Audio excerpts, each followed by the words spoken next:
আমি পদ্মজা, পর্ব ৩১। লেখক ইলমা বেহরোজ। সকাল থেকে বাতাস বইছে, কাছাকাছি কোথাও বৃষ্টি হয়ে গেছে, এমন আমেজ সেই বাতাসে। একটু শীতল চারপাশ। গরুর গাড়ি চড়ে পদ্মজা যাচ্ছে বাপের বাড়ি। পাশে আছে আমির এবং লাবণ্য। পদ্মজার পরনে সবুজ শাড়ি, বাড়ি সুতার কাজ, গা ভর্তি গহনা। এসব পরে থাকতে অস্বস্তি হচ্ছে। ফরিনা বেগমের কড়া নিষেধ, কিছুতেই গহনা খোলা যাবে না। আমির পদ্মজার এক হাত শক্ত করে ধরে রেখেছে, ছেড়ে দিলেই যেন হারিয়ে যাবে। আমিরের এহেন পাগলামি পদ্মজাকে বেশ আনন্দ দিচ্ছে। সে চাপা সরে বলল, কোথাও চলে যাচ্ছি না, আস্তে ধরুন। আমির নরম স্পর্শে পদ্মজার হাত ধরল।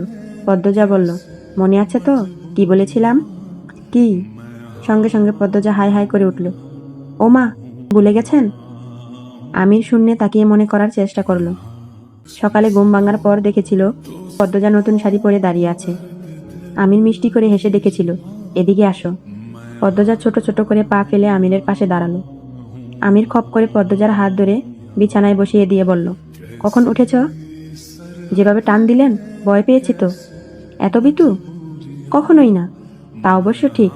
উঠুন, আম্মা আপনাকে ডেকে নিয়ে যেতে বলেছেন। কেন? জরুরি দরকার নাকি? আমি জানি না, উঠুন আপনি।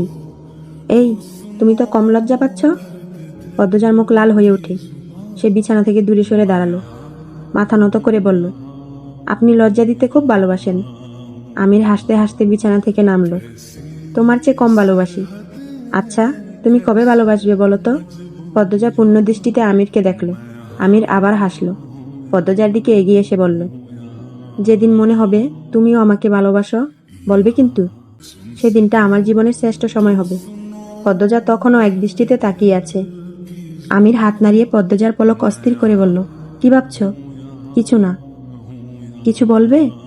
আমরা আজ ওই বাড়ি যাব, এটাই তো নিয়ম। আপনি একটু বেশরম। আমির আর চোখে তাকালো। পদ্মজা ঠোঁট টিপে হেসে দৃষ্টি অন্যদিকে ঘুরিয়ে নেয়। আমির আমতা আমতা করে বলল, তাতে কি হয়েছে? কিছু না। কিছু বলতে চাও? বলো তো। বড়দের সামনে আমাকে নিয়ে এত কথা বলবেন না। মানুষ কানাকানি করে, আপনাকে বেলা যাবে সরম বলে। শুনতে ভালো লাগে না আমার। আমার বউ নিয়ে আমি কি করব, আমার ব্যাপার। কিন্তু আমাকে অস্বস্তি দেয়। পদ্মজা করুণ সুরে বলল। আমির নীরব। আচ্ছা ঠিক আছে, নিয়ন্ত্রণের চেষ্টা করব। সত্যি? আমার আম্মার সামনে বলেও পদ্মজা পদ্মজা করবেন না। ইশারা দিতেই চলে আসবে। তাহলে ডাকাডাকি করব না। পদ্মজা হাসল। আমির বলল, হাসছো কেন? এমনি। মনে রাখবেন কিন্তু। তুমিও মনে রাখবে। সকালের দৃশ্য থেকে বেরিয়ে আমির বলল, মনে আছে। তোমার অস্বস্তি হয় এমন কিছুই করব না। আমিরের কথায় পদ্মজা সন্তুষ্ট হলো। নিজেকে আজ পরিপূর্ণ মনে হচ্ছে। উত্তেজনায় কাঁপছেও। 2 দিন পর মা বাবা ভাই বোনকে দেখবে। 2 দিনে কি কিছু পাল্টেছে? পদ্মজা মনে মনে ভাবছে। আম্মা বোধহয় শুকিয়েছে। আমাকে ছাড়া আম্মা নিশ্চয়ই ভালো নেই। পদ্মজার খারাপ লাগা কাজ করতে থাকে। ছটপটানি মুহূর্তে বেড়ে যায়। আমির জানতে চাইল, পদ্মজা শরীর খারাপ করছে? না, অস্বাভাবিক লাগছে। আম্মাকে অনেকদিন পর দেখব। অনেকদিন কোথায়? 2 দিন মাত্র। অনেকদিন মনে হচ্ছে। এই তো চলে এসেছি। ওই যে দেখো, তোমাদের বাড়ির পথ। আমির ইশারা করে দেখালো। ওই তো তাদের বাড়ির সামনের পুকুর দেখা যাচ্ছে। আর কিছু সময়, এরপরই সে তার মাকে দেখবে। পদ্মজা অনুভব করে তার নিঃশ্বাসের গতি বেড়ে গেছে। হৃৎপিণ্ড লাফাচ্ছে। সে আমিরের এক হাত শক্ত করে ধরে বাড়ির দিকে নিষ্পলক চোখে তাকিয়ে রইল। হেমলতা নদীর ঘাটে মোর্শেদের সঙ্গে কথা বলছিলেন। সকালে মোর্শেদকে বাজারে পাঠিয়েছিলেন তিনি, কিন্তু মোর্শেদ কিছু জিনিস ভুলক্রমে আনেননি। তা নিয়েই আলোচনা চলছে। ঠিক আলোচনা নয়, হেমলতা বকছেন আর মোর্শেদ নৌকায় বসে শুনছেন। তিনি কথা বলার সুযোগই পাচ্ছেন না। হেমলতা নিঃশ্বাস নেয়ার জন্য থামতেই মোর্শেদ বললেন, অহনি যাইতাছি, সব লইয়া হেরপর আইয়াম। এখন গিয়ে হবেটা কি? হঠাৎ ওরা চলে আসবে। আমি যাইয়াম আর আইয়াম। বলতে বলতে মোর্শেদ নৌকা বাসিয়ে দূরে চলে যান। হেমলতা ক্লান্তি ভরা দৃষ্টি নিয়ে স্বচ্ছ জলের দিকে তাকিয়ে রইল অনেকক্ষণ। আচমকা পূর্ণার চিৎকার ভেসে এলো কানে। তিনি চমকে ঘুরে তাকালেন। আপা আপা বলে চেঁচাচ্ছে পূর্ণা। হেমলতা বিড়বিড় করলেন, পদ্ম এসে গেছে? ব্যস্ত পায়ে হেঁটে বাড়ির উঠানে চলে এলেন তিনি। সঙ্গে সঙ্গে ফুলের মতো সুন্দর মেয়েটি হামলে পড়ে বুকের ওপর। আম্মা আম্মা বলে জান ছেড়ে দিল। হেমলতার এত বেশি আনন্দ হচ্ছে যে হাত দুটো তোলার শক্তি পাচ্ছে না। চোখ বেয়ে জল গড়িয়ে পড়ল। তিনি 2 হাতে শক্ত করে পদ্মজাকে জড়িয়ে ধরলেন। শূন্য বুকটা চোখের পলকে পূর্ণ হয়ে উঠেছে।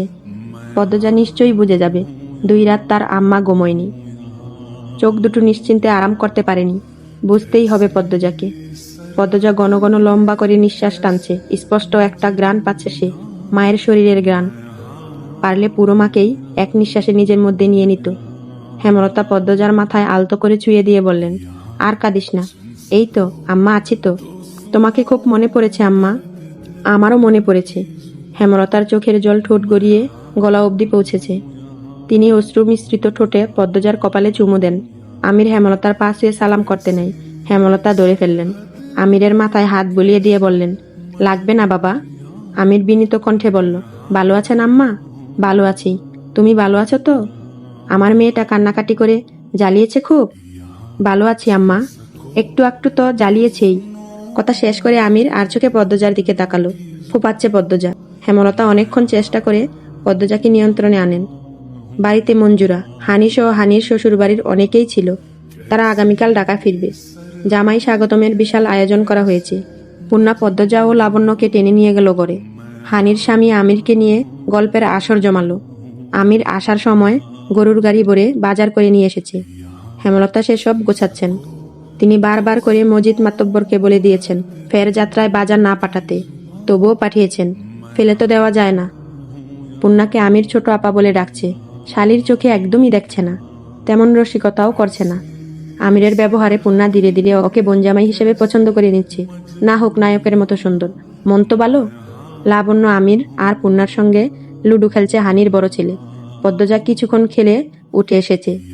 হেমলতা মোর্শেদ বারান্দার বেঞ্চেতে বসেছিলেন। পদ্মজা দরজার পাশে এসে দাঁড়ালো। মোর্শেদ দেখতে পেয়ে ডাকলেন, কিরে মা, আয়। পদ্মজাকে টেনে এনে দুজনের মাঝখানে বসিয়ে নিয়ে প্রশ্ন করলেন, হৌর বাড়ির মানুষেরা ভালো তো? পদ্মজা নতজানু হয়ে জবাব দিল, সবাই ভালো। একটু একটু সমস্যা থাকবেই, মানিয়ে নিস, জয় করে নিস। সবকিছুই অর্জন করে নিতে হয়, বললেন হেমলতা। পদ্মজা হেমলতার দিকে তাকিয়ে মৃদু করে হাসল। হেমলতা আবার বললেন, তোর শাশুড়ি একটু কঠিন তাই না? চিন্তা করিস না, যা বলে করবি। পছন্দ অপছন্দ জানবি, সেই মতো কাজ করবি। দেখবি ঠিক মাথায় তুলে রেখেছে। আচ্ছা আম্মা, বলল পদ্মজা, সব শাশুড়ি ভালো হয় না লতা। আমার শাশুড়িরে আজীবন তেল দিলাম, কোনো পরিবর্তন হয়েছে? হয়নি, বললেন হানি। তিনি ঘর থেকে সব শুনছিলেন। কথা না বলে পারলেন না। হেমলতা এক হাতে পদ্মজাকে জড়িয়ে ধরলেন। তারপর হানির উদ্দেশ্যে বললেন, আমার পদ্মর কপাল এত খারাপ নিশ্চয়ই হবে না। পদ্মর অবস্থা আমার মতো হয়েছে যদি শুনি, পরে তুলে নিয়ে যাব আমার কাছে। তুই মিলিয়ে নিস। আহ থামো তো আপা, আমির লাবণ্য শুনবে, কি ভাববে? হানি আর কিছু বললেন না। 4 জন মানুষ নিশ্চুপে বসে রইল। এক সময় হেমলতা রান্নাঘরের দিকে চলে গেলেন। রান্নাঘর গুছানো হয়নি। নিজের ঘরের দিকে পা বাড়ালেন মোর্শেদ। সারাদিন অনেক দখল গেছে, ক্লান্তিতে শরীর ভেঙে আসছে। হানি পদ্মজার পাশে বসে বললেন, শোন মা, শাশুড়িরে বেশি তেল দিতে গিয়ে নিজের জীবন নষ্ট করবি না। তোর মায়ের অনেক জ্ঞান, অনেক অভিজ্ঞতা মানি, কিন্তু লতাকে শাশুড়ি নিয়ে সংসার করতে হয়নি, তাই সে জানে না। আমি জানি শাশুড়িরা কেমন কালসাপ হয়। এরা সেবা নিবে দিনরাত, বেলা শেষে ভুলে যাবে। নিজের কথা আগে ভাববি। শাশুড়ি ভুল বললে জবাব দিবি সঙ্গে সঙ্গে। নিজের জায়গাটা বুঝে নিবি। পড়াশোনা থামাবি না, পড়বি আর আরামে থাকবি। আমরা বান্দি পাঠাইনি, সাক্ষাৎ পরি পাঠাইছি। শুনছি আমিরের টাকা পয়সা জমি জমা অনেক আছে। তাহলে আর তোর চিন্তা কিসের? জামাই হাতে রাখবি, তাহলে পুরো সংসার তোর হাতে থাকবে। আমার কপালে এসব জোটেনি। বিয়ের পর থেকে শ্বশুরবাড়ির মানুষের মন রাখতে রাখতে কখন বুড়ি হয়ে গেছি বুঝিনি। বুঝছিস তো? পদ্মজা মাথা নাড়িয়ে সম্মতি জানালো। প্রসঙ্গ পাল্টাতে বলল, মেজো আপা আসেনি কেন? বিয়ে কবে আপার? ওর তো পরীক্ষা সামনে, পড়াশোনা শেষ করুক, এরপর বিয়ে দেব। বিয়ে না ঠিক হওয়ার কথা ছিল? হয়নি? কবে? আশ্চর্য হয়ে বললেন হানি। পদ্মজা হানির প্রশ্নে অবাক হলো। কৌতূহলী হয়ে জানতে চাইল, আম্মা না কয়দিন আগে তোমাদের বাড়ি গেল বড় আপার বিয়ে ঠিক করতে? হানি হা হয়ে চেয়ে রইলেন পদ্মজার দিকে। তিনি কিছুই বুঝতেছেন না। তার মেয়ের বিয়ে আবার কবে ঠিক হওয়ার কথা ছিল? পদ্মজা বিয়ে করে কি আবল তাবল বলছে? তিনি বললেন, কি বলছিস? হানির সহজ সরল মুখখানার দিকে পদ্মজা এক দৃষ্টিতে চেয়ে রইল। সে ভাবছে, আম্মা রাজধানীতে তাহলে কেন গিয়েছিল? মিথ্যা কেন বলেছে? সেদিন রাজধানীতে গিয়েছিল বলেই এত বড় অঘটন ঘটেছিল। না, অঘটন ভাগ্যেই লেখা ছিল, কিন্তু মিথ্যা কেন বলল আম্মা?